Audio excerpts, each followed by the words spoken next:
Welcome to the Fermynwoods Contemporary Art Podcast, guest curated and presented by Subterra. In search of solace in this precarious world, we emerge from ocular darkness. Rays of light pierce through the nocturnal, and in these twinkling soundscapes, we are reminded that we are part of something greater than ourselves.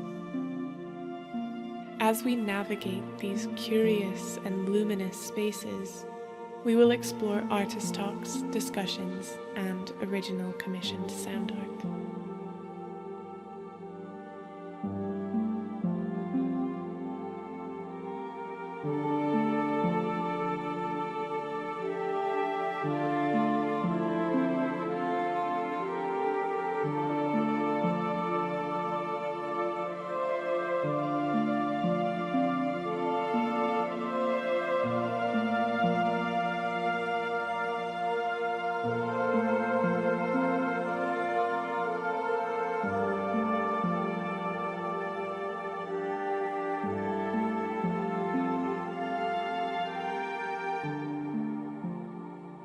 Hello, dear listeners, and welcome back to another Love and Light episode of the podcast. In the midst of these long, dark winter nights, this work is sure to ignite both feelings of beauty and terror with the infernal and crackling sounds of a forest fire. Tipping Point, a powerful new work by internationally renowned artist Luke Jerram, was showcased by Fermynwoods Contemporary Art between the 19th and the 21st of September 2025 in the largest ancient urban woodland in the UK, at the heart of Corby town centre in Northamptonshire. Tipping Point simulated the terrifying realities of forest fires by using immersive light, smoke, and sound. The installation featured a bespoke soundtrack created by award-winning composer Dan Jones, which included the sounds of burning trees, whirring chainsaws, and fleeing animals, alongside ambient, melancholic music and moving global testimonies from individuals who have experienced wildfires. Dan was kind enough to share a selection of sounds which we've edited into this episode. Luke Jerram, who created Tipping Point, is a multidisciplinary artist whose practice involves the creation of sculptures, installations, and live art projects, and often combine art, science, and engineering. With many of his latest artworks, including Gaia, Oil Fountain, Inhale, and Tipping Point, Jerram has been using his skills in visual communication to draw attention to planetary health. Dan Jones, who created the soundtrack, is a multi-award-winning composer and sound designer working in film, television, and theatre. He has won 3 Ivor Novello Awards in the film and television categories, including a remarkable double nomination in 2018, as well as a BAFTA, and has carved a significant career as a composer and sound designer for large-scale public events. This episode blends a combination of sounds composed by Dan, along with audio recordings from visitors of the installation and interviews with Luke Jerram and Fermynwoods trustee and climate psychologist Siobhan Currie. Siobhan Currie is an educational and child psychologist with extensive experience of public service to schools, colleges, and families. She is a past chair of the British Psychological Society Crisis, Disaster and Trauma section and the Board of Trustees at YouthWorks, an alternative education provision and youth counselling service. Now putting the thought and energy into addressing the climate and ecological crisis as a climate psychologist, she is active in the Climate Majority Project Climate Courage campaign and is a board member of the Climate Psychology Alliance. Siobhan is also active in her local community and one of the original founders of the successful Save Weekly Haul Wood campaign. As a climate psychologist and an attendee of the installation back in September, Siobhan shared her thoughts with me on the importance of artworks such as Tipping Point. So without further ado, please enjoy the following tapestry of immersive sounds, testimonies, and interviews, all sparked by Luke Jerram's Tipping Point.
So a charity called Make My Money Matter, which was set up by Richard Curtis, approached me about creating an artwork to raise the profile of their campaign.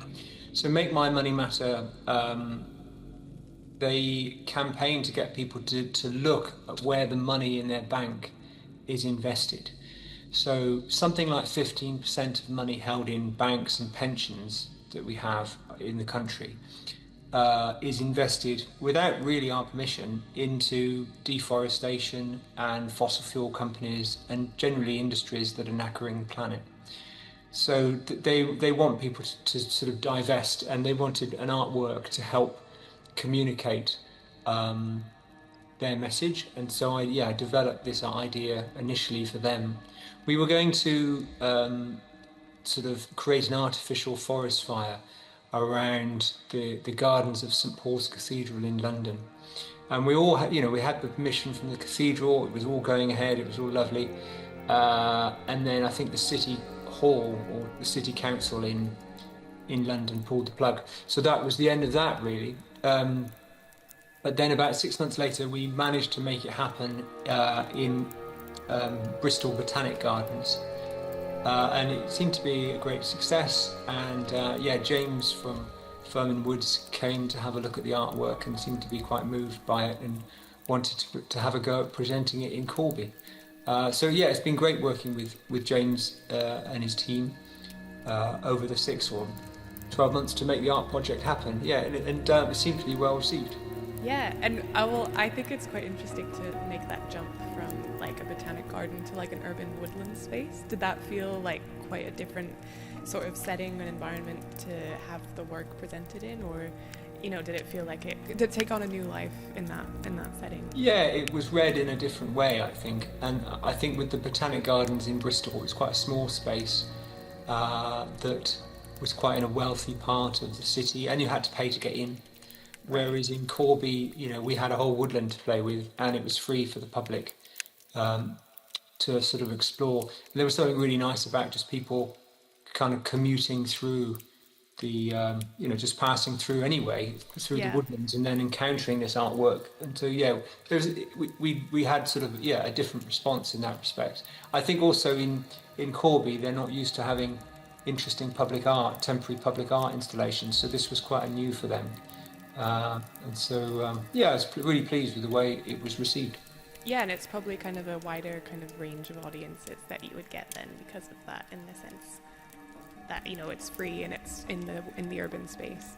So I was pleased by the art project, and it was interesting to see how it was received. Apparently, on the main road, something like 200 or 300 meters away, the smoke was pouring out of the woods for about half a mile in the other direction. So it was quite something. I never got to see it, but apparently there were certain streets that seemed to be absolutely full of fog. I just hope it wasn't a driving hazard. But James was saying they were surprised they didn't get as many calls for the fire department as they expected. Yeah, that's right. We had to warn the fire brigade. Yeah, absolutely. Yeah. That's really funny. One of the things that kind of came up, this in like looking at all the, because unfortunately I wasn't there, but looking at all of the sort of outcomes, the video and the interviews and that kind of thing, that James says the phrase beautiful yet devastating, and I was thinking about this idea of how something about getting close to something that should be dangerous or would be dangerous can render it quite beautiful, and this idea of the sublime and how it must feel to kind of be involved in the creation of that, but then to see how it gets a life of its own as well when you kind of step back and you see all of the sound, the lights, the fog all coming together. There's just that contrast between the beautiful and the terrifying I find really, really interesting. Yeah, I'm interested in that as well. There's a number of my art projects that sort of play with that idea. I've got glass sculptures of viruses, sort of deadly viruses, from Ebola to HIV to, smallpox. They're all, and they're very, very beautiful. These glass sculptures are about a foot across, and these are in museums now around the world. You're really attracted to them because they're very beautiful and made of glass, and they're sort of glistening. And refracting the light, and then when you get close to them and read the label and you realise that it's a sculpture of smallpox, then you're slightly repelled by it. So, and it does kind of create a tension there that I'm kind of interested in exploring. Beauty is a useful way to sort of draw people in and ensure that people have an interesting, thought-provoking encounter, that they engage with it.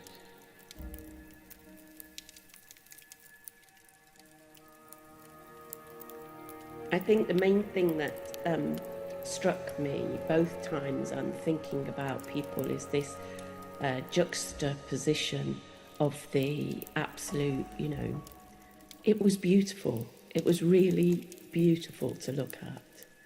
And the music in particular, was just, wow.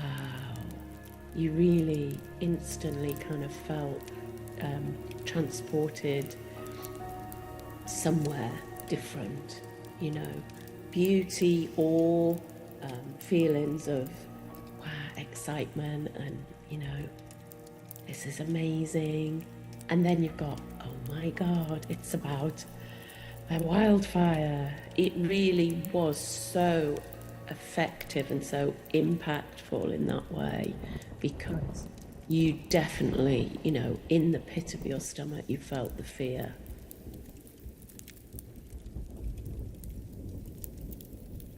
And then God, it was so powerful because you actually went into it almost like going into a cave.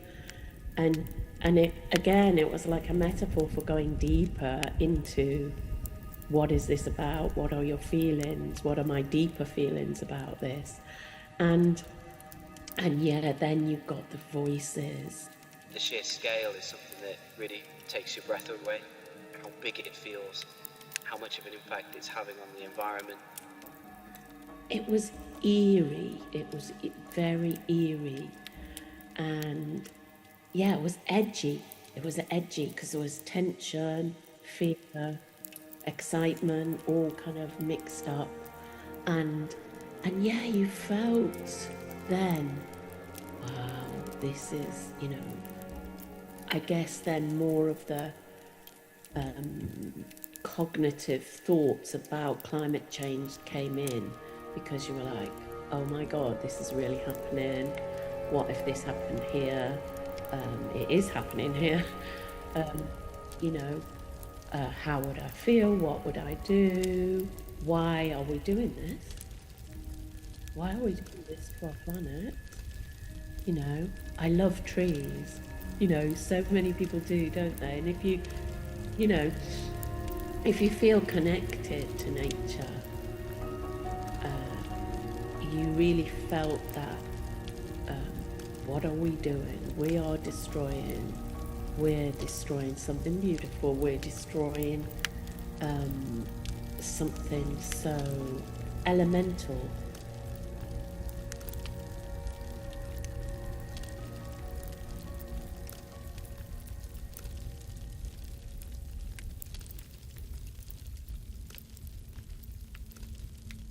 It impacts every part of your life, really.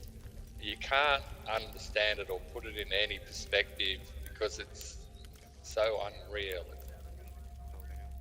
It was like being on a different planet. First thing you see is a massive smoke plume on the horizon. It feels a bit like Armageddon. It's like a solar eclipse. Your chooks go inside, they think it's night time, it's dark, and it's 3 o'clock in the afternoon, in the middle of summer, it's 40 degrees. You could see a tiny little sun up in the sky.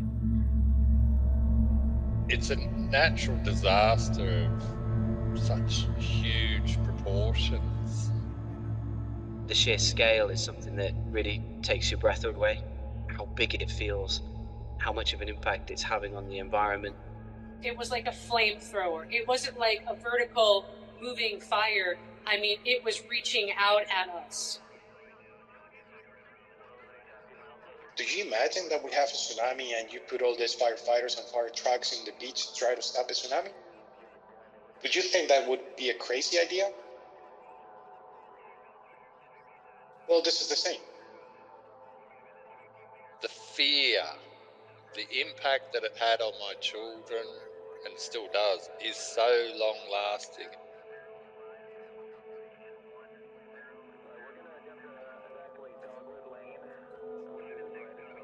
And it's still there every day. I think it all began with a lightning strike. We thought we were safe, but then alerts came. The light outside was a very strange orange glow. We had to switch the lights on inside the house at about 2 o'clock in the afternoon because things were so dark outside. The fire's on its way. You are in danger and need to act immediately to survive. The safest option is to take shelter indoors immediately. It is too late to leave.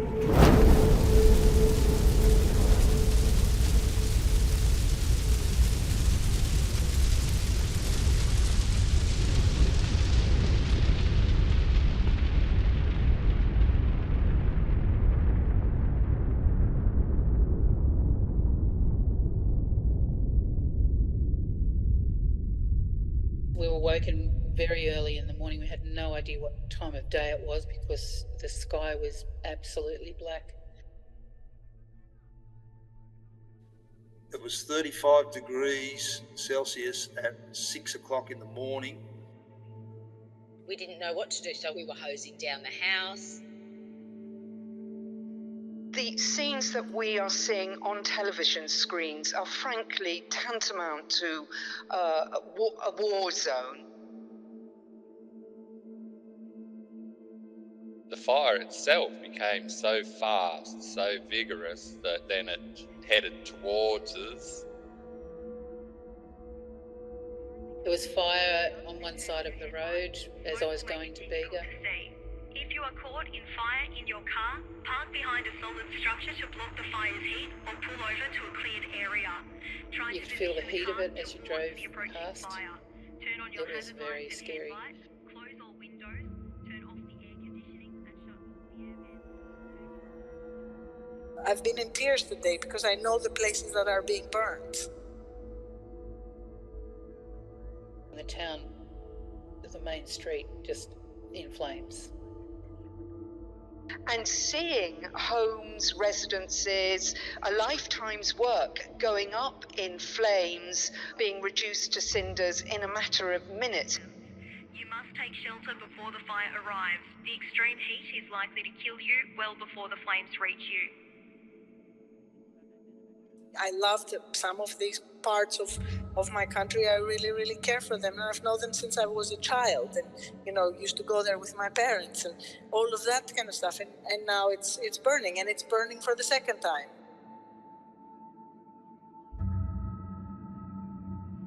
I spent a lot of time preparing and doing all we could to stop the fires, and you come back the next day and you hear that it's jumped and gone 20 kilometres somewhere else. The look of horror on the faces of everyone around us as it headed towards these cottages.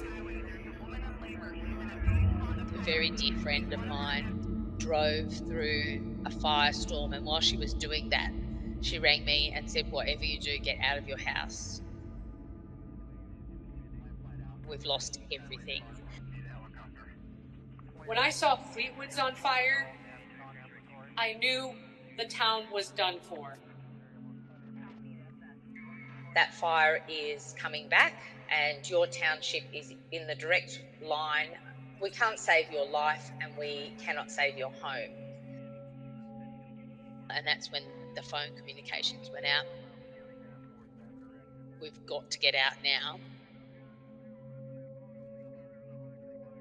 The initial ignition went on for one evening, which destroyed 300 or 400 houses and properties and killed, God knows how much livestock, but it kept living for a month. We've had fires burning for weeks, even in excess of a month. It's quite insane to live with that for a month.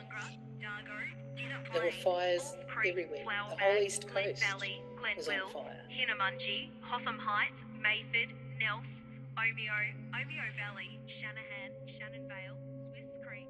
Firefighters have been saying that these mega fires create a microclimate of their own, and they're really, really monstrous, really, really hard to put them under control after they've started.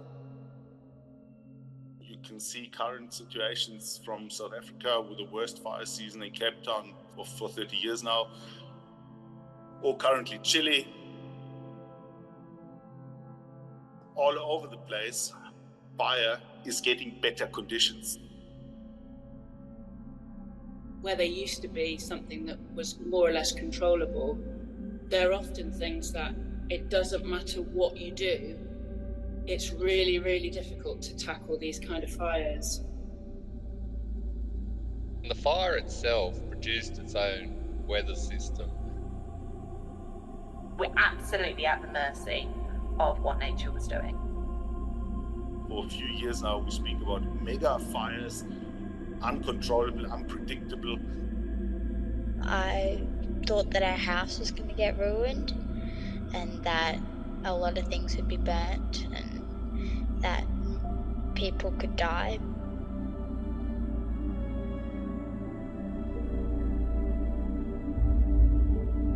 The fire sort of created its own storm, and raindrops, big raindrops, started falling out of the sky, and then there was lightning and there was thunder, and it was really bizarre. And then at the last minute, the temperature just dropped, maybe 10 degrees or something, and we were all really cold. There's a lot of loose bark and leaves in the forest that catch fire, and because on these bad days that smoke column can go up like several kilometres into the sky, and it's got a very strong updraft, so it can take quite large pieces of bark and leaves and even sticks and twigs, but they're usually on fire, and they get dropped like 10 kilometres ahead of the fire, so that makes a fire spread really quickly. Have in mind that a fire, it's being moved by the wind, but it throws embers in front of you, in front of the fire, ahead of the fire. It can throw embers like 1 kilometer, so that's what increases the rate of spread. The embers were falling from the sky and they were alight. They were burning embers falling out of the sky. The big thing in Australia is ember attack, and in America too, where you have all these embers, hundreds at a time landing on a house. That's what causes the houses to catch fire, and it might be a few kilometres from the actual fire front itself. It's not something that can be put down on a computer model. I thought, I don't know what to do next. It takes its own form. There was just embers flying kilometers and producing new fires that joined with the main fire. I've been in a situation where I've had spot fires falling all around me, and as I was trying to fight a fire, as soon as that happens, that's a sign you know that the fire's totally out of control. You need to get out of there pretty quickly, otherwise you're going to get surrounded by fire. You can't hold back fire. I thought we were minutes away from that fire being completely on top of us, and I had nothing in terms of where to go. That was definitely one of the darkest moments.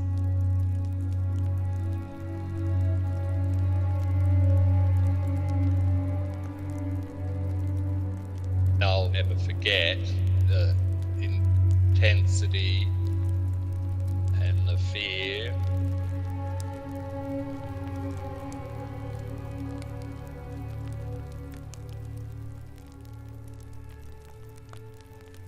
The wind was blowing and I thought, I don't know what we're doing now, like where else do we go?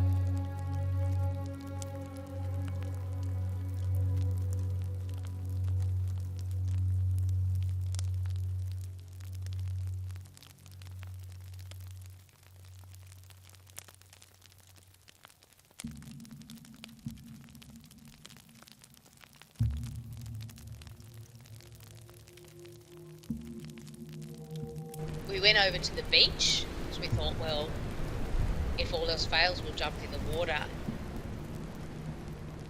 And you thought, well, we're going to have to get into the ocean.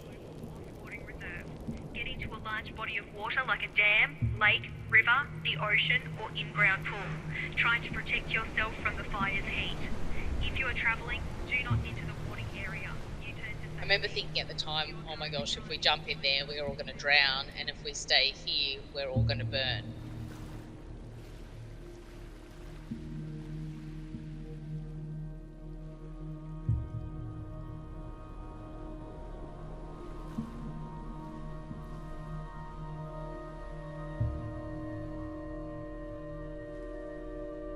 A new type of fire that is a moving fire, a dynamic situation where a house doesn't run away, a burning car doesn't run away, but all the tactics that they have didn't match the new enemy. The summers being incredibly hot and really drying out vegetation is a major factor in this. It was so dry. You were worried if you lit a match that the earth around you would ignite.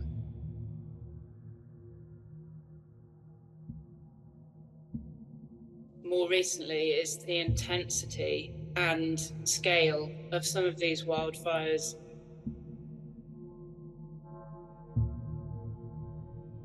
They are so intense and they move so quickly, they're completely unpredictable.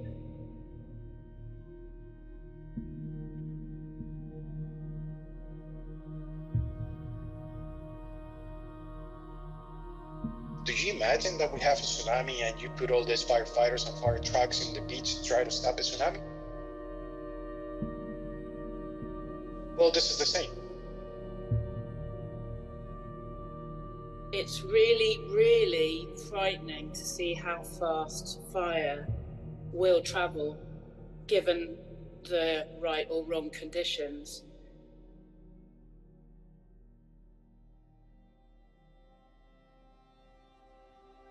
It's intensely hot, so as it's moving forward, it's drying everything in its path and therefore making everything in its path more flammable. It breathed off itself. It's a living thing.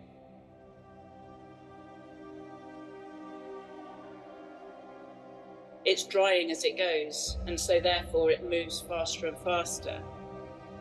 It's a living thing. It's moving, it's living, it does whatever it wants.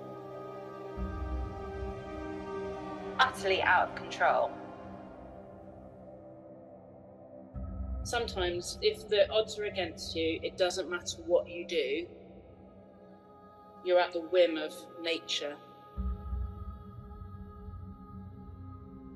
The authorities called a meeting, the fire service people, and they said, we can't defend the town.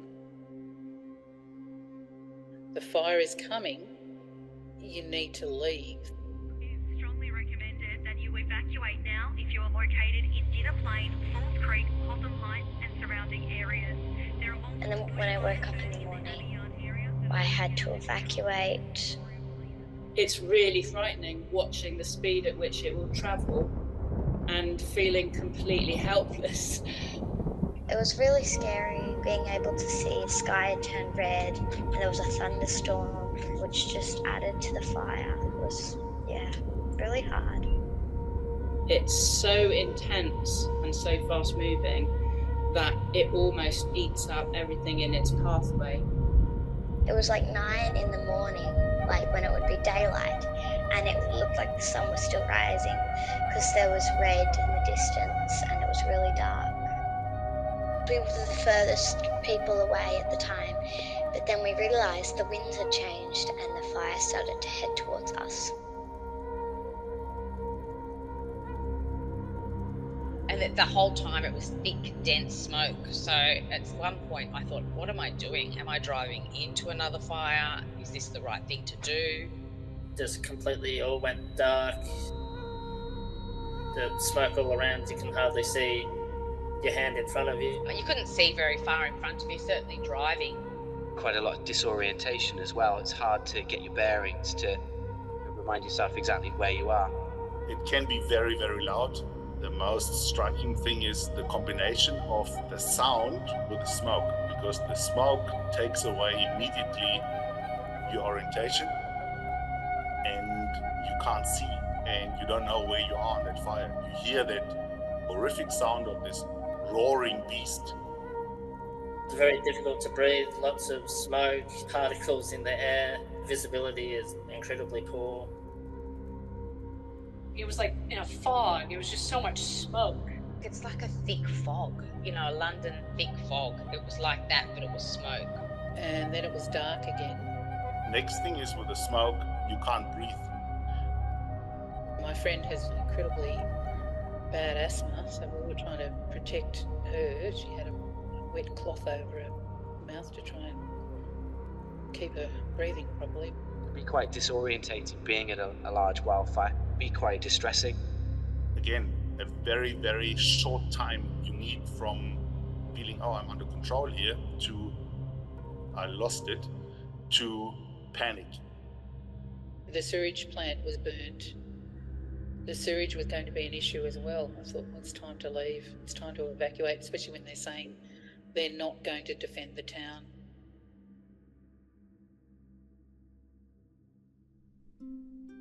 I think the scariest moment was probably when I woke up in the morning and realised we had to leave our home.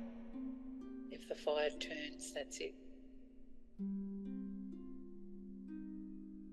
It changed my notion of safety. Wildfires can be devastating. People who have lost their homes, lost their cars, who've lost personal possessions, it's absolutely devastating for them. But it's also those people who have worked on the land, who have managed the land, maybe for 10, 20, 30 years. I've worked in this same area for 28 years and I felt like my life's work had sort of gone up in smoke.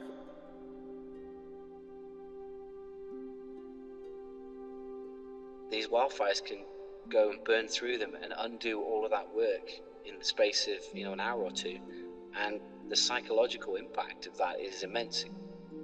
It's very sort of demoralising. Can't really be underestimated, the kind of stress and strain that puts individuals under. I spent a lot of time preparing and doing all we could to stop the fires. There were 3 other people I spoke to within 5 minutes who just said, we've lost everything. There's nothing. There's nothing to go back to. The fear, the impact that it had on my children, and still does, is so long lasting. It was like a war zone. It took many years, particularly for my youngest daughter, for her anxiety to settle. The fires, the big bushfires, they were really traumatising. I feel incredibly lucky that my house wasn't burnt down. We were not able to find survivors. If we miss people, I'm so sorry if I missed you. We were trying so hard, but there was not, it was like in a fog. It was just so much smoke. It's really hard to handle, to know that people that I know got trapped by the fire and didn't make it. It's really, really traumatizing. And, and I wish I could have done more.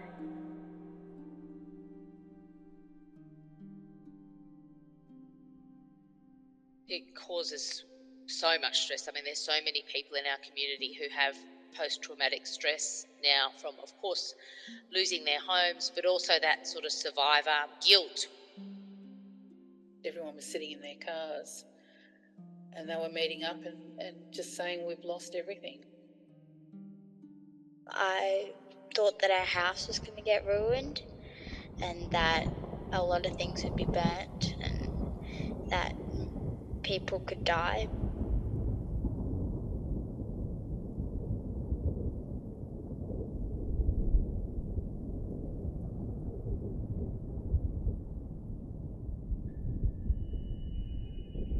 There is a growing trend towards more significant fires. We're seeing fires that some people have termed mega fires.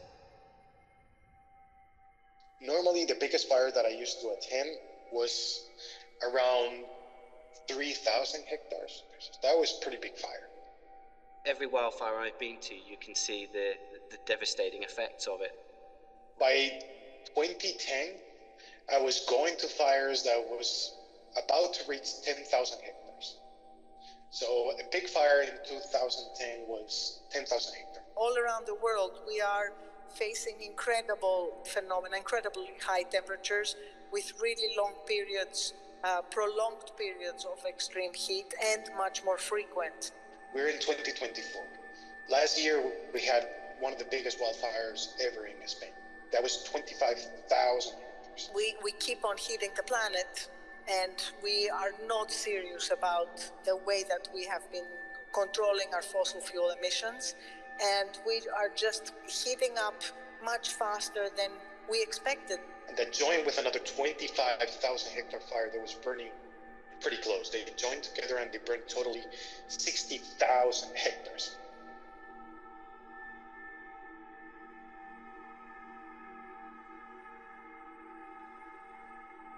The fires can burn very deep down. They leave very unsightly scar on the landscape where they've burnt away the vegetation, sometimes burnt into the ground. Those scars can remain for quite some time. Firefighters have been saying that these mega fires create a microclimate of their own. And the fire itself produced its own weather system. It's intensely hot, so as it's moving forward, it's drying everything in its path, and therefore making everything in its path more flammable. And they're really, really monstrous, really, really hard to put them under control after they've started. Last year in Greece, we had the biggest wildfire ever recorded in Europe that burned 90,000 hectares. They're just so big and so devastating that they leave such an impression on the earth that it takes a significant period of time for that area to regenerate. And in some areas, those areas will not regenerate, certainly not within our lifetime. 2017, Las Máquinas fire burned at a rate of 12,000 hectares per hour during the night. We have never seen something like that before in our lives. The hills surrounding Cabargo, where the main fire was, the Badgers Creek fire, has not recovered. And when I say it hasn't recovered, it is bare ground. January 2020 went ballistic, to use a word. When you're in a fire like that, it's not normal. These fires that happened in Australia in 2020, they were just crazy. They burned at a rate of spread that it was impossible to follow up. It breathed off itself. It's a living thing. Some of the fires were like 400,000 or 500,000 hectares in one fire. It was really scary. It's moving, it's living, it does whatever it wants. It could take 3 to 4 weeks for a fire to burn that much. There was just embers flying kilometers and producing new fires that joined with the main fire. A lot of people in Australia know the implications and the meaning of what a bushfire is and what it can do. There were areas that were so hot, the epicentre of where the fire was, that it has not recovered at all. They got so hot, nothing can exist.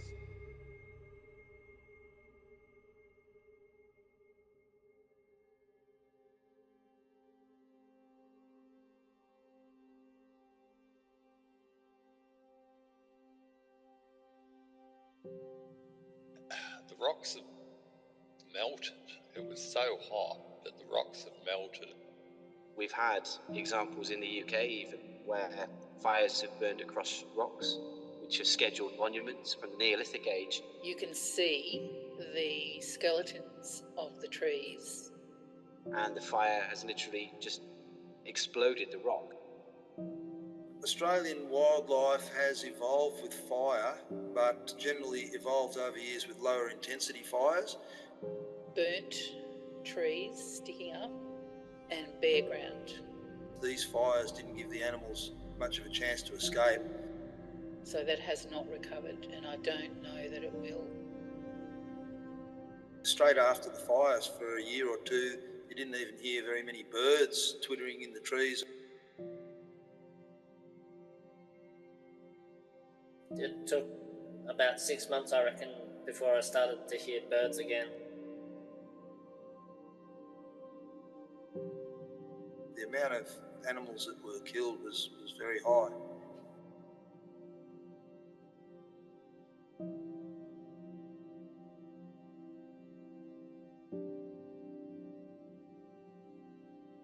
Any living organisms or biomes or anything that can produce soil is gone.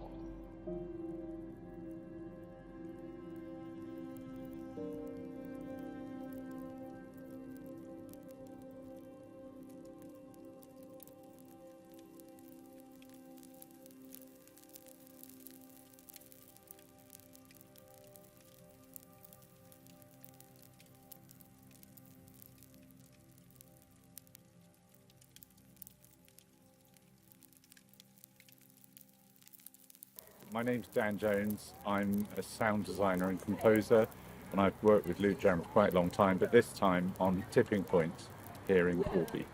Luke came to me and said that he wanted to simulate a forest fire, which obviously involves all the usual tricks of theatre using smoke, not mirrors, lights, and sound design.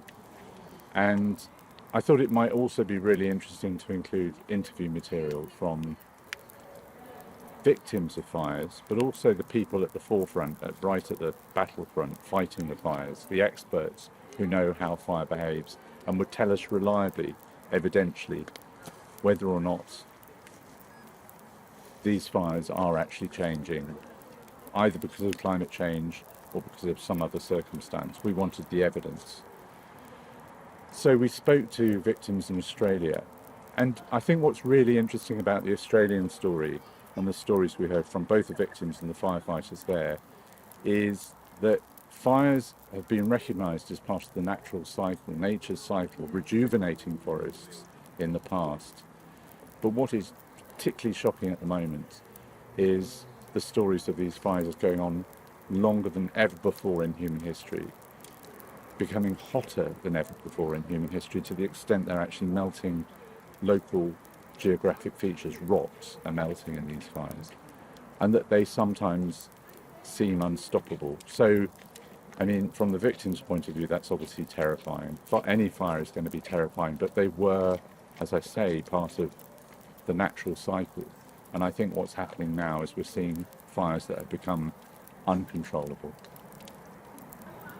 It's definitely about raising our awareness, because if, as it seems likely, this is due just for reasons that a child can understand, that the lack of moisture in a forest because of increased temperatures, and we've seen a succession of warm summers in Britain, which means that there's more of a threat here.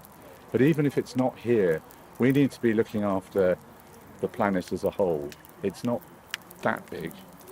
In fact, Luke's other piece in the cube across the way sort of illustrates that rather beautifully with the overview effects of planet Earth in his piece Gaia, to make sure that we do manage the climate as best we can, whatever the reasons for the changing climate are.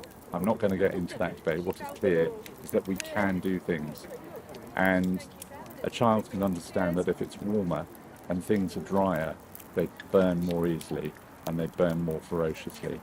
And that is the problem we're dealing with. In fact, a lot of the experts, the firefighters who are seeing this absolutely firsthand, and there's no BS from them about what's going on at all, because their lives are at stake.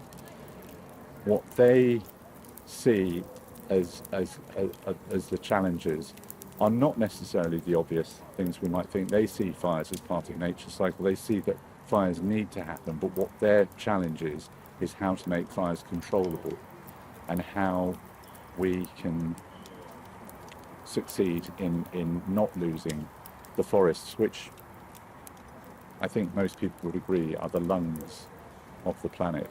They are the things. The trees produce oxygen, they absorb carbon. The wood that you see around you is solidified carbon from carbon dioxide in the air, and it is a vital part of the management of the planet that we see forests thrive. One sort of branch of climate psychology is that it is the disconnection from nature that's the root of all, why we're in this situation, that we have become disconnected. We don't feel that connection. We think of ourselves as separate to nature. We don't think of ourselves as part of nature. We kind of think of ourselves a little bit above nature, as if it's ours to, play with, or to go and walk in when we want to. Even somehow the kind of well-being, mental health thing of, it's so important for our mental health. That's still about us, isn't it?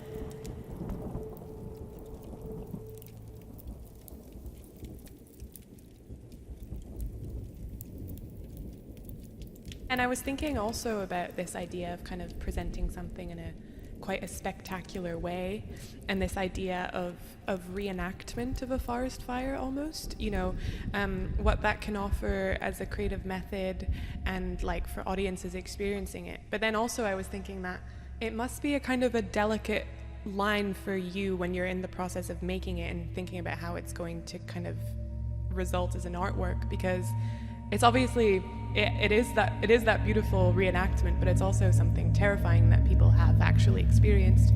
So you kind of, I'm sure there's so much sensitivity in the sort of planning and thinking about how it will be received, and making sure that it's not a kind of romanticized view of a fire. Well, you know what I mean? This is it. There's a risk that you're romanticizing something, or just making it a sort of a pretty experience for people. I think Dan's did some amazing interviews with people who'd experienced forest fires around the world, and their sort of candid reports and interviews are woven into the soundtrack, and I think that's made a massive difference. Absolutely. To lift it from just a reenactment into something that really tells a story and takes people on more of a kind of an emotional journey. Absolutely. And it's certainly quite educational as well. Totally. So yeah, Dan's work is really vital in that respect. Yeah. That it that allows people to sort of have an emotional connection with the arts project, rather than just something that is spectacular. Yeah, and it just felt like a kind of, like it must instill like a deeply empathic kind of experience for people who walk through the space and who think, right, this is as close as what it might feel like to be experiencing that fear. And I think that's really, really great, because, you know, maybe in the UK especially, it's probably not something that we think about, you know, as much. Even though obviously through listening to the interviews you can hear how many people do have lived experiences with, you know, fires and forest fires. So yeah, I think that's really, really important and interesting for instilling that sort of sense of, right, these are the environmental impacts, and even though we maybe in Corby or wherever don't necessarily think about forest fires, this is what is happening. Yeah, I mean, there are forest fires and sort of peat fires and moorland fires up in Scotland and all sorts of parts of the country. And I suppose with climate change and extreme weather events, we're going to have more droughts and forest fires in the UK as well. But yeah, for many cultures, it's becoming almost normalised. You know, there's the forest fire season, you know. Yeah. And I think that's slightly problematic, this sort of shifting sense of normalisation.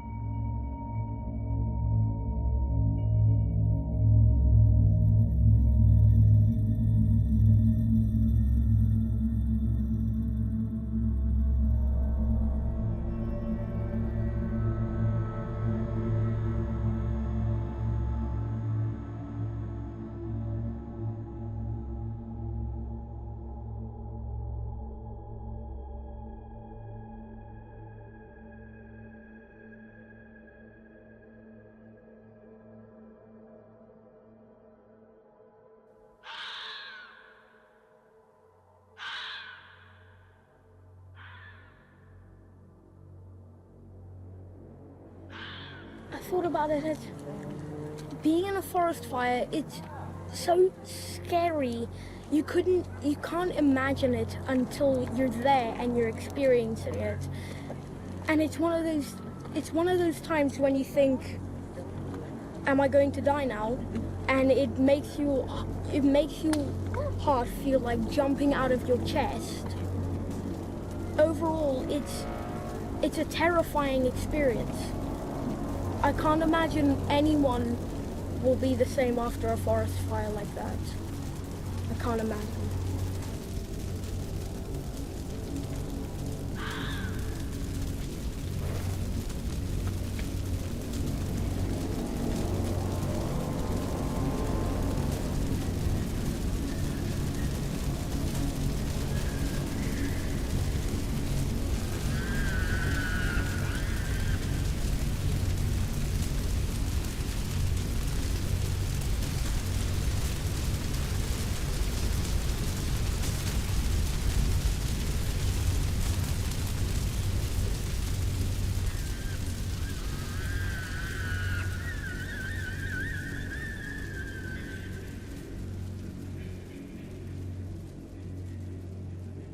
There's concrete evidence, you know, there's lots of stories. That's why one of the campaigns that the Climate Majority Project does is called Climate Courage.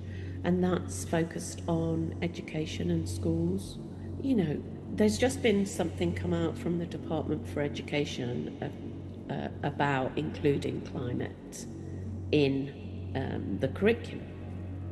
It's not, you know, as we'd want, it's not like through everything, but it's I guess it's a start, and they are aware that it does need to be addressed, but they still miss out the emotional side of things. And obviously teachers, they're sort of fearful themselves of opening up that sort of box and thinking, well, what if people ask me about the future? What if they cry? What if they say, is the world dying? Kids are connected to nature, aren't they, in ways, that we lose. And it is a big emotional thing. We, a lot of, both the Climate Psychology Alliance, they've been doing more work with young people. And this campaign for Climate Courage is about supporting teachers to talk through those feelings, be able to kind of like hold spaces, raise these issues, allow kids to, obviously at the right age and developmentally appropriate, but, to air these feelings, because, where do you go with them? It's very hard. It's very hard to live in the world. And it's like what happened? How did we, it's like, modernity, isn't it? That and all the things we were sold that would, make us happy. I live here for 13 years, and this is the first time when Corby Council did actually for the community that is a cultural thing, not in the ways where it explains the culture of Corby, but in indeed to educational way where it actually pushes people forward to think differently and actually like it. It's actually beautiful. Like it's so good to be here. It's so good. It feels nice. It calms down my heart. It calms down my soul. It's so great to see in so many years that there's something different upon the bonfire that everybody's also waiting, and obviously Halloween. But something like this, it's inspiring. It's like, wow. Glad to hear that. Like, wow. Yeah, for me, that's like a wow factor, So, guys, whoever came, I appreciate you, because you're here because you want to see something different, and then that inspires me also even more. So, thank you. Glad to hear that. And I'm glad to be here also. Right. I'm glad to be a part of this because also the people who made this happen, they did so well and they fought so hard, and that there were so many details about this that there were need to be discussed, but at the same time they came together, and wow. Of course, that is a great pleasure working with Fermynwoods and James because he really had to sort of battle the authorities to be able to make this project happen. There are financial difficulties with the country, and we do have to sort of rein it in. But with the arts, the evidence is there that actually by putting in 100,000 for a light festival, for instance, the city benefits 400,000 practically in sort of coffee and restaurant sales, as all these families are going into a city to see stuff. So art does have an emotional and creative value, but it also has a financial value to the country as well. Having seen the most recent polls, it's very good to see this kind of work still being shown, and making sure that we still just keep making when we can. Yeah, we will. Yeah, I think as an artist, the artworks I make they have very large audiences, and they generate large amounts of press coverage as well, generally. And so that acts as there's a platform there that I can use to communicate science and important messages, but also communicate the value of art as well. So I'm going to carry on.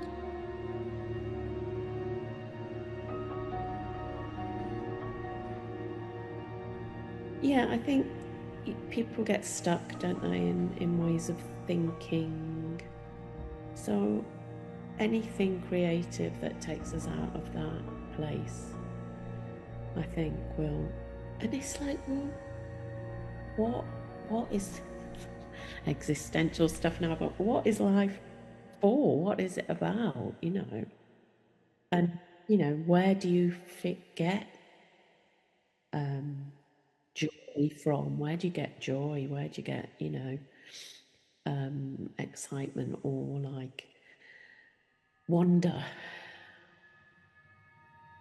It is an existential crisis for sure, and it's very, you know, it is hard to live in the world, but it's still so much joy and so much. That's the thing that I think we just need to get better at doing, because, like, you know, people shut it out and people use other things to get by. You know, we need to get better at sort of showing that you can have a joyful and, you know, life enhancing kind of way of living. It's like that's where like all the green stuff's gone wrong, because everybody thinks, well, you know, they're being sold that by, you know, the people who are invested in it, but you know, everybody thinks it's about like hardship and not having. It's not. In practical fire, there are different types of sounds and tastes and smell that, for me, touch deep. Some people said it relates to our Stone Age times.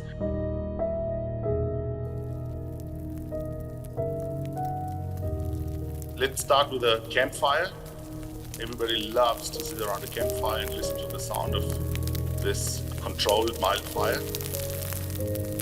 The smell is nice, the sound is nice, the heat wave is nice.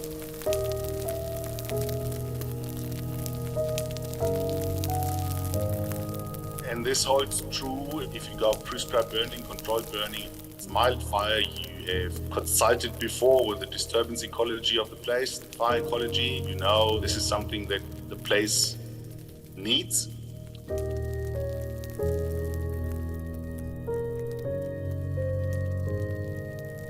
This is a totally different sound than when you cross the thin line of fire as a servant to fire as a bad master. And when you lose control, a lot of things change in that perception, in the sounds, in the smell, in the taste.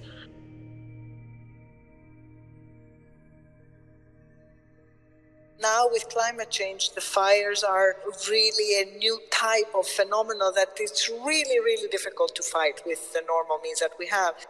This is, like they say, mega fires. It's not the norm. 1% of the fires do 99% of the damage. Australia as a continent is very used to fire. Australian wildlife has evolved with fire. Our indigenous Aboriginal people used it. But generally evolved over years with lower intensity fires. But it was what we call a cool burn. The biggest fire that I used to attend was around 3,000 hectares. That was a pretty big fire. January 2020 went ballistic, to use a word. Some of the fires were like 400,000 or 500,000 hectares in one fire. Could take 3 to 4 weeks for a fire to burn that much. They're just so big and so devastating that they leave such an impression on the earth that it takes, you know, a significant period of time for that area to regenerate. And in some areas, those areas will not regenerate, certainly not within our lifetime.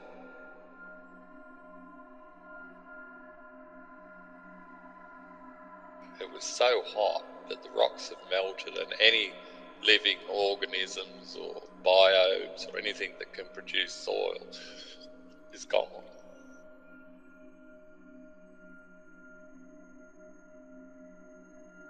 We're not going to be able to take the fire out of some of the landscape that we're seeing around the world, like in California or in Australia, because it's part of it.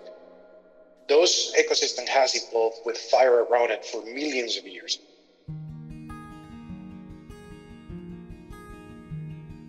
Now we have decided humans to take it out.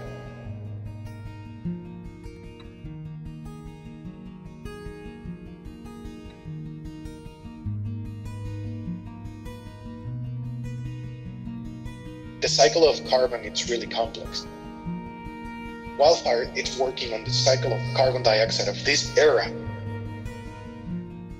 The problem is we're emitting carbon dioxide that was built in a different era. Wildfires normally zero emission, because normally when a forest burns, the next day a new forest it's growing from it. After the fires were contained, we got a bit of rain and the whole thing greened up. It was extraordinary to see this brilliant iridescent green against the black of the burnt bush. Problem is we're not going to be able to capture the CO2 that we have emitted to the atmosphere that was created millions of years ago.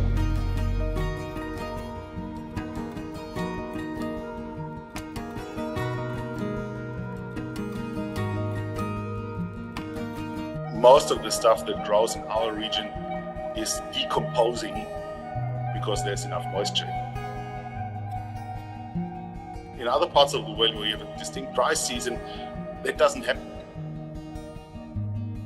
And so you have an accumulation of dead, dry material that is, if it's not consumed by fire or by animals, it leads up to a high fuel load. So in this context, you would say one of the prevention tools is reduce the amount of available fuel or dry vegetation for a fire. And you can reduce that by reintroducing grazing schemes or sustainable agriculture and farming, or you use mild, prescribed, controlled, planned fire in times of the year where they don't do any damage.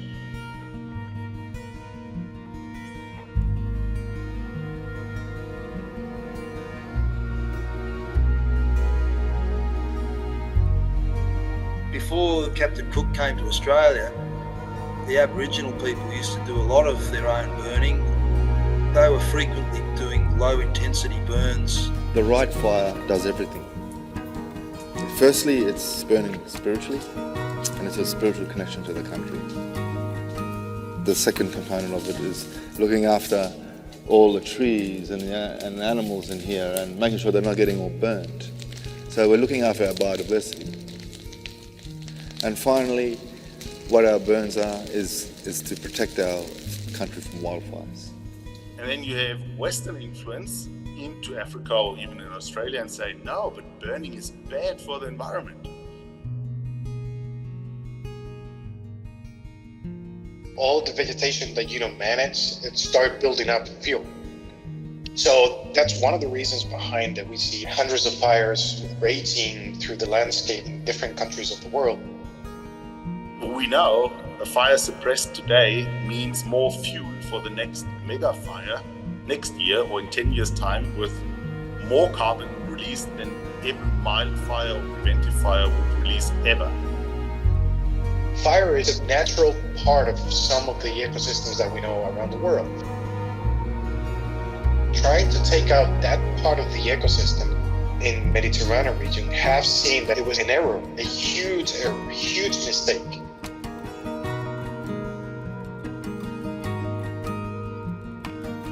Like it or not, the future is with fire. It's your turn to decide how and when it burns. You can't avoid fire, but you can avoid disaster fire. Fire suppression is not the solution. It's one tool in the toolbox, but if fire suppression and spending a lot of money in the suppression phase would be the solution, then rich countries like Australia or California wouldn't have a fire problem, would they?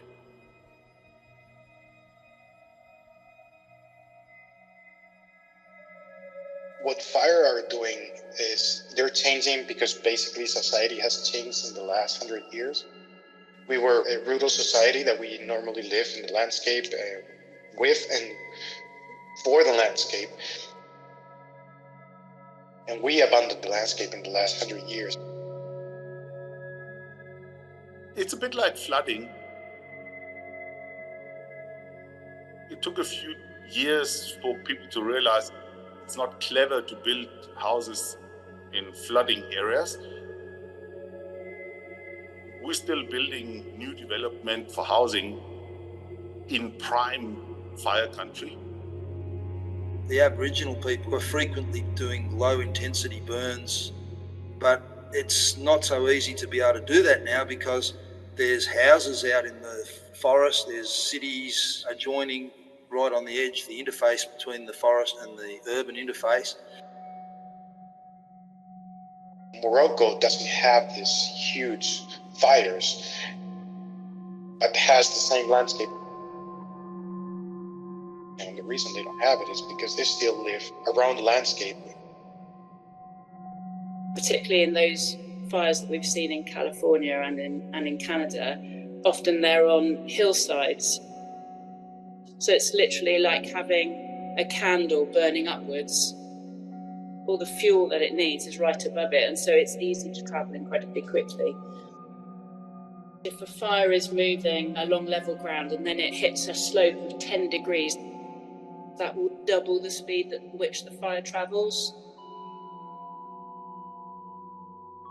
Fires are changing, but basically it's because the landscape is changing. Fire moves through a landscape, and the power of fire rely on the capacity of moving through this landscape. That's the power. It's not an ignition. It's a problem of landscape management.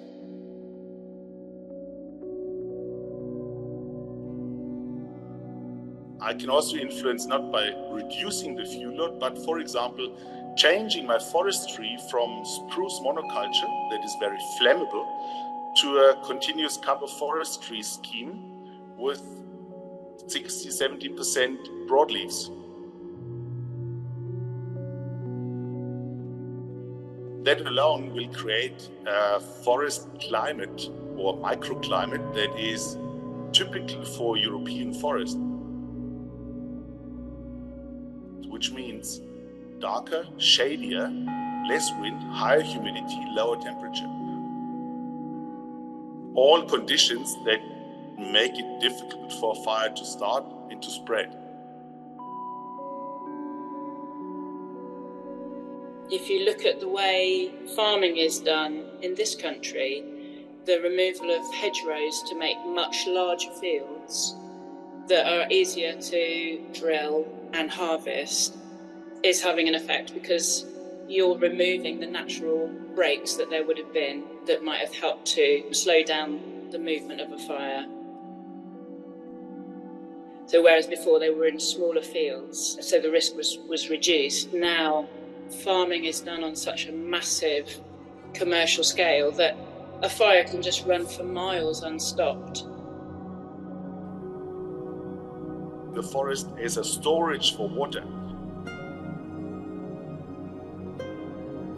Use regenerative methods in agriculture to create more humus in your agricultural land, to create more water storage capacity means more water in the soil, more water availability for plants. They are greener, they are healthier, they're less burnable.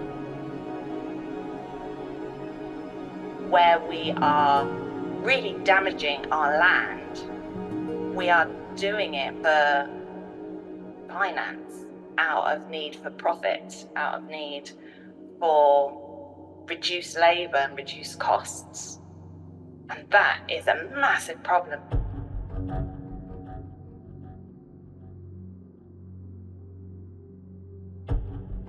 We really have to pay much more attention in preparing for these fires. We need to figure out really fast, much more clever ways to be there before it even starts. Governments are realising that changes need to happen.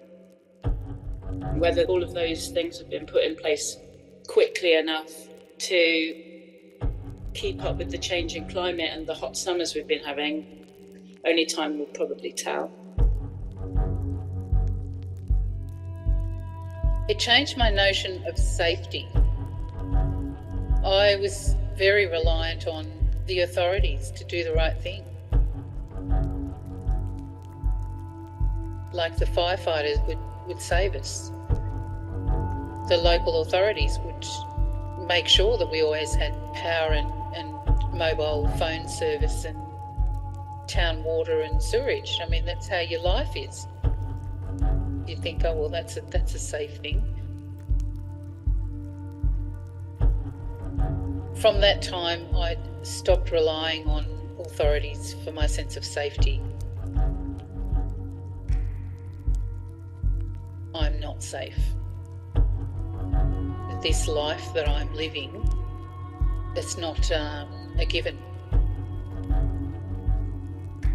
I think it's really important that the world can find out about these things, because I think that they will start to happen in other countries. I feel that fires are inevitable. You need to start organising your own neighbourhood to be safe.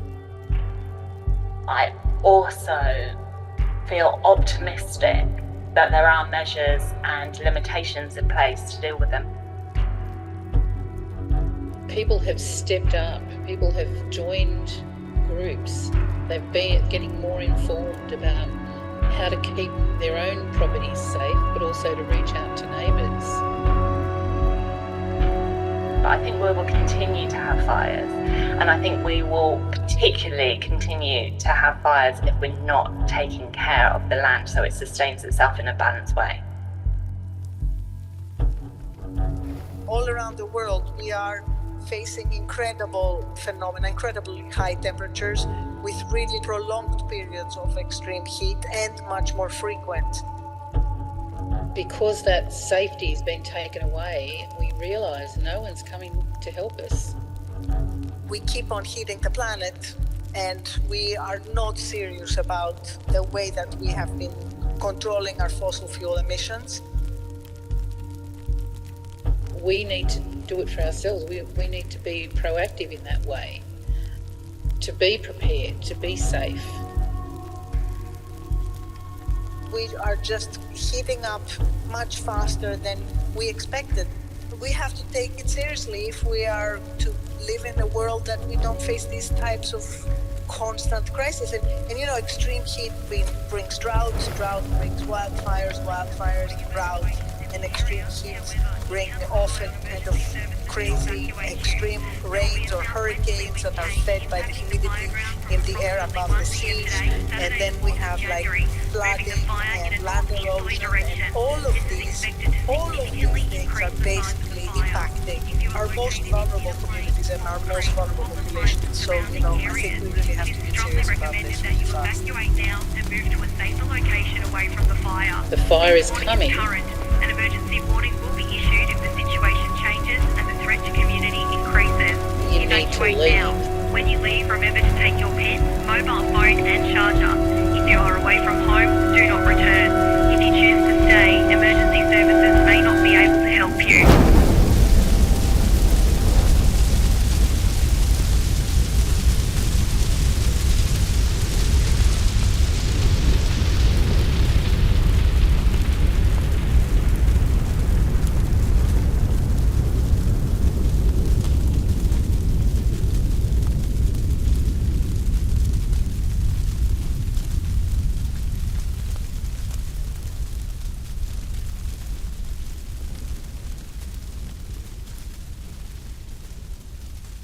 I observe a growing number of people with awareness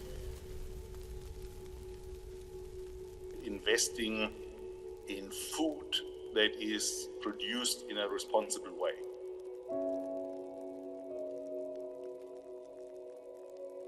We see more and more aware people making a choice which type of forest product do I buy or consume.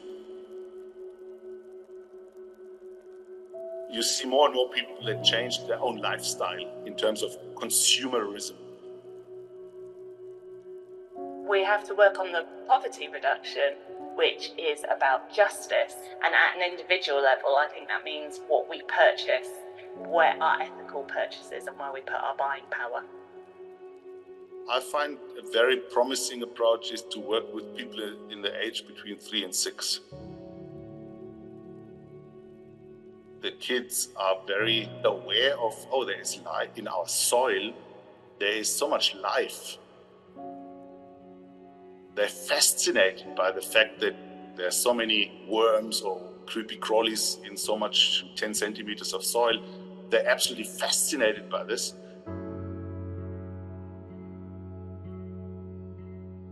We make fire with the kids and put fire out and see what burns and how does it burn, and make fire again part of their life.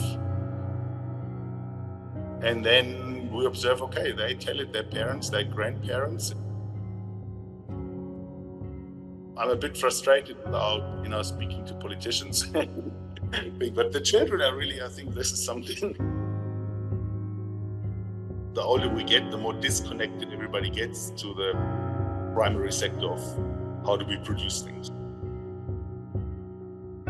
Moving towards more sustainable energy sources and microgrids so that you've got power. When there is an emergency, you will still have that power because the source has changed. We're not relying on the national grid. If you can turn a good idea in a business and make it sustainable, you will succeed. If you rely on government, you don't. Take fashion. More and more labels work with sustainably produced cotton and viscoses from timber. As an industry, they wouldn't do it if there wouldn't be a market for it. And I think that is the chance.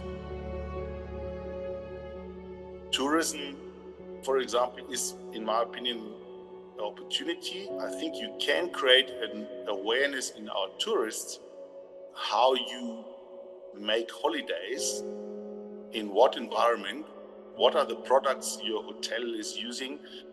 Is tourism using products from the local organic farming community that has a positive impact on the rural development and fire prevention or not?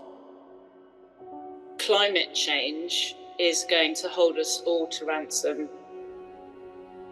We've created it ourselves, and we are really at the mercy of nature in terms of trying to stop it from getting any worse.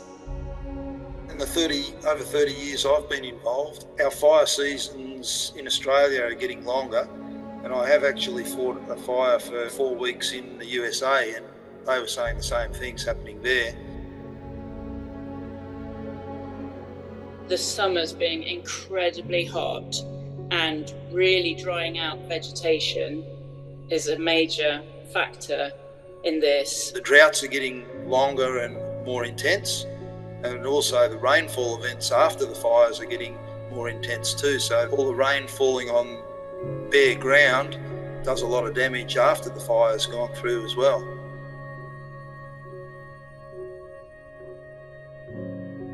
And extreme heat brings drought, drought brings wildfires, wildfires and drought, and extreme heat bring often crazy extreme rains or hurricanes that are fed by the humidity in the air above the seas.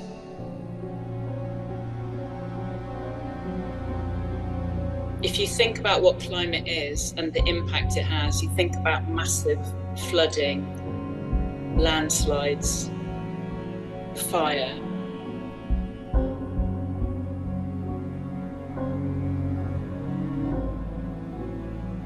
When you have a fire that goes through, defoliates, takes all the foliage off the trees, takes all the ground cover, and all you've got left on the ground is dirt and ash. When you get a heavy storm of a few hundred millimetres of rain in a couple of days, that's got nothing on the ground to hold the soil together, and a lot of it gets washed down the slope. For the last 3 years, I've noticed a lot of our roads, especially, are eroded away because there's nothing filtering the rain anymore. I don't ever recall having to evacuate. Certainly not having to evacuate regularly. My children have done it probably 7-8 times. I'm 100% sure, based on my own limited experience, that under these climate scenarios, there is no future without fire. And there will be a lot more fire. Realise it's happening because it is, and we're all seeing it. It's not rocket science. We've got all the rocket scientists trying to leave Earth. Why don't you fix up what's here first?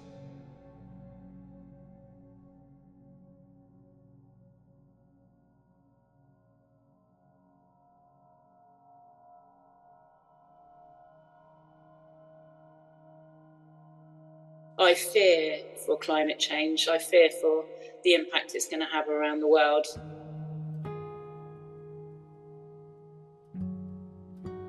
I don't have a sense that there's a strong enough political desire to put in place what's needed to try and prevent the dreadful, dreadful impact that climate change is having on the world.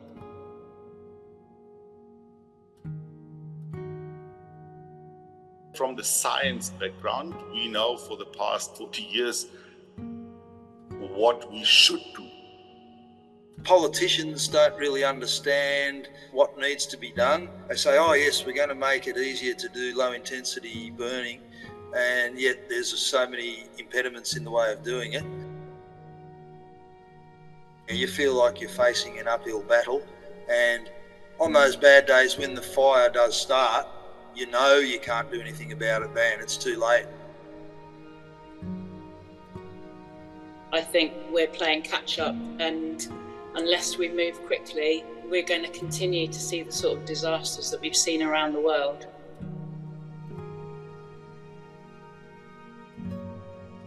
You've got to do something before the fire starts, because if you stand out in the front of it, you're probably going to get killed.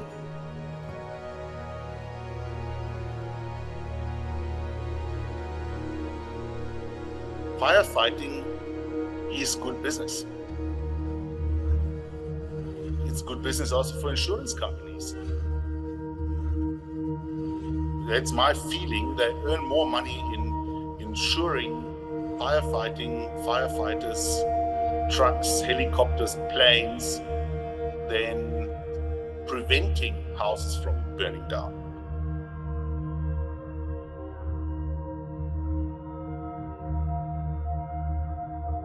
Now we have organizations that jump into this carbon market and say, if we suppress more fires, we store more carbon. And therefore we should earn money from carbon credits. We know a fire suppressed today means more fuel for the next mega fire next year or in 10 years' time, with more carbon released than every mild fire or preventive fire would release ever.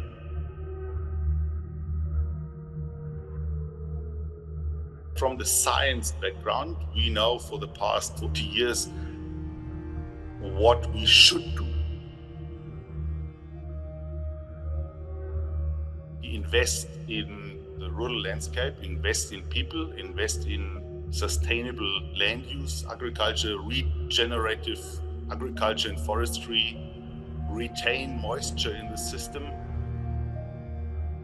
We basically do the opposite. Industrial agriculture, industrial forestry, catastrophic land use in getting water out of the land. You get a lot of publications that say we should invest in land-based fire prevention. Reality is a lot of money goes into firefighting and a lot of money goes into rebuilding destroyed landscape and destroyed infrastructure to the state that it was before. So the whole idea of build back better doesn't apply. If you build back different from what it was before, you don't get money from the European Union.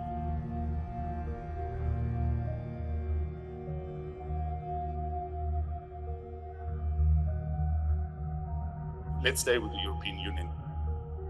If the European Union says, listen, here's money for fire, then the civil protection sector shouts, here, we are here, here's our bank account, we know how to channel the money from Brussels to our fire service. The other people that should get money for fire management or fire prevention, like agriculture, forestry, nature conservation, tourism, etc., they don't know how to receive that money.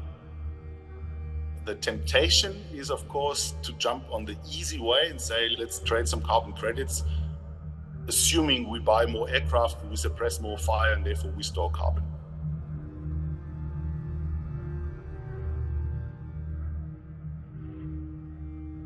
I've learned it in the poorest countries, not in the rich countries. If you accept that there is no fire service, or there's never enough fire service, basically saying you cannot fight this enemy, then it's not a question if it will burn. The only question is how and when. And that you can influence well before the fire season in preparing the landscape, preparing the people, mindset, resilience, etc., that we come to a future where we literally can say we have a concept of living with fire.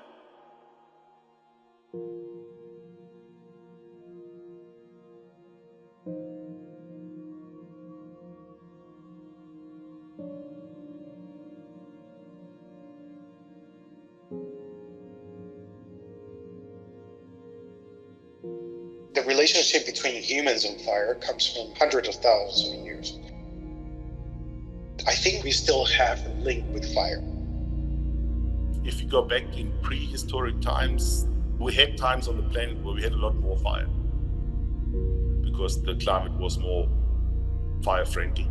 So I think we're on that pathway of having more fire. Humans could not be evolved the way they have evolved if they didn't know how to control fire.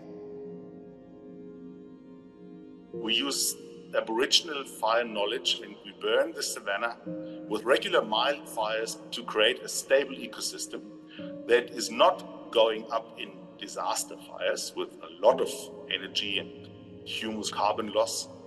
But with a little bit of fire, mild fire, we maintain a very stable ecosystem like in savannas in Australia or Miombo woodlands in Southern Africa.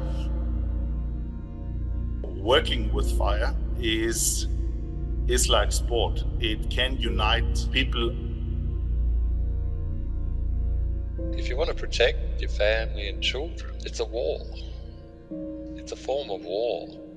We have to take it seriously if we are to live in a world that we don't face these types of constant crises.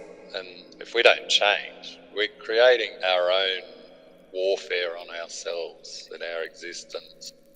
It's a war.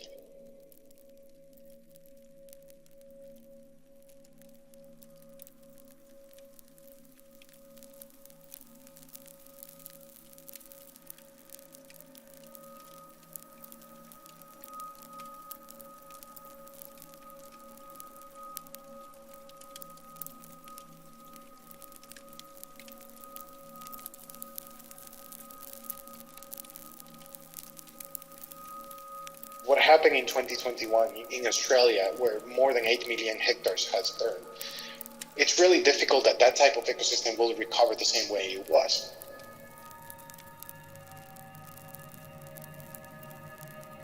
Because basically, the climate conditions will be completely different in the next 20 years. So probably what will happen in Australia, in the South Mediterranean regions, and everywhere in the world, basically, those ecosystems evolving to this new climate era.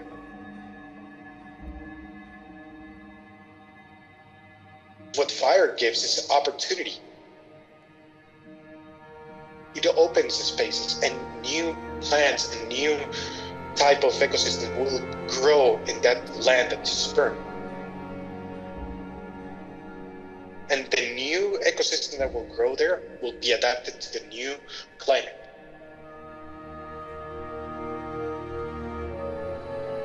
Like it or not, the future is with fire. It's your turn to decide how and when it burns. It's still an ongoing threat. The time has passed for us sitting back and waiting for the authorities to step in and sort it out. It's got to be us. It's got to be us that steps in and looks after it.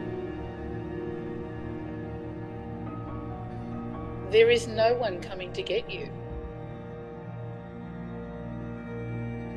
We can live with fire if we accept a little bit of fire and a little bit of smoke. We've got to start getting smarter about how we live with fire.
Tipping Point was commissioned alongside Luke Jerram's Gaia, a 7-metre installation of planet Earth that was suspended high above the auditorium in the core at Corby Cube, alongside What's Eating Our Reality, an intimate, immersive 3-course meal by artist Maya Chowdhury that used digital projection mapping to explore the journey our food takes from seed to table. You can find more from Luke at his website, lukejerram.com, and from Dan at his website, danjonesmusic.co.uk. If you have been moved by Tipping Point and want to take some positive environmental action, please consult the resources linked in the episode description. Listeners on Spotify are also able to experience an accompanying video to this episode by artist Sapphire Goss, and for listeners on other platforms, you can find more from Sapphire on our website. All of this will also be included in the episode description, as always. Sapphire Goss is an artist who works with moving image, photography, and other lens-based methods. Using obsolete technologies, she creates chimerical imagery using unexpected materials, looping and processing to make an analog uncanny, grainy, shimmering, otherworldly bursts of light and emotion that are moving and mysterious. Thank you very much for listening to the Fermynwoods Contemporary Art Podcast. If you enjoy our podcast, please make sure to positively rate, review, and subscribe. It helps other people find the podcast, and it makes us feel good about ourselves. This episode has been curated by Subterra and presented by me, Marie Chantal Hamrock, and expertly edited together by Astrid Björklund. Love and Light is Fermynwoods Contemporary Art's new thematic program. Visit fermynwoods.org for more information on this program and to sign up for our monthly email newsletter. Tipping Point was funded by Northants Community Foundation's Northamptonshire Creative Climate Action Fund, and 100 Green, the UK's only 100% green gas and electricity supplier, presented in collaboration with the Core at Corby Cube as part of the venue's 15th birthday celebrations. Follow us at Fermynwoods on Instagram and Facebook, and make sure to check out myself and Astrid as Subterra on Instagram. Thank you for listening. With love and light, Marie and Astrid.